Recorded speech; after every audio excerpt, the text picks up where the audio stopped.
மேகதாது அணை கட்டி தண்ணீர் தேக்குவதால் பலனில்லை என கர்நாடக விவசாயிகளே தெரிவித்துள்ளதாக காவிரி டெல்டா விவசாயிகள் ஒருங்கிணைப்பு குழு தலைவர் PR பாண்டியன் கூறியுள்ளார்.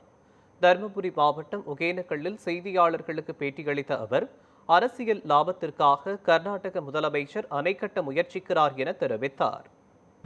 குறிப்பாக கடந்த 20ஆம் தேதி தமிழ்நாட்டில் நடைபெற்ற தென்னிந்திய முதலமைச்சர்கள் மாநாட்டில் பங்கேற்ற கர்நாடக முதலமைச்சர் DK சிவகுமார் உண்மைக்கு புறம்பாக காவிரியில் வரக்கூடிய உபரி நீரை கடலில் தமிழகம் கலக்க செய்கிறது, எனவே நாங்கள் மேகதாட்டில் அணை கட்டினால் அது தமிழ்நாட்டிற்குத்தான் பயனளிக்கும் என்று பேசுவது வன்மையாக கண்டிக்கத்தக்கது. இப்பொழுது விடுவிக்கக்கூடிய உபரி நீரையும் தடுத்து கர்நாடக மேகதாட்டிலே அணை கட்டினால் ஒட்டுமொத்த தமிழ்நாடும் அழிந்து போகும். சென்னை உட்பட 11 மாநகராட்சிகளை உள்ளடக்கிய 32 மாவட்டங்கள் வாழக்கூடிய 5 கோடி மக்களுடைய குடிநீர் ஆதாரம் அடியோடு பறிபோகும். சுமார் 25 லட்சம் ஏக்கர் விளைநிலங்கள் நேரடியாகவும் நிலத்தடி நீரை பயன்படுத்தி சாகுபடி செய்யக்கூடிய விளைநிலங்கள் அழிந்து போகும். ஒட்டுமொத்தமாக இன்றைக்கு குடிநீர் தட்டுப்பாடே ஏற்பட்டிருக்கிறது. இந்த நிலையில் மேகதாட்டு அணை கட்டுவதற்கு கர்நாடகா எடுக்கிற நடவடிக்கையை வன்மையாக கண்டிக்கிறோம்.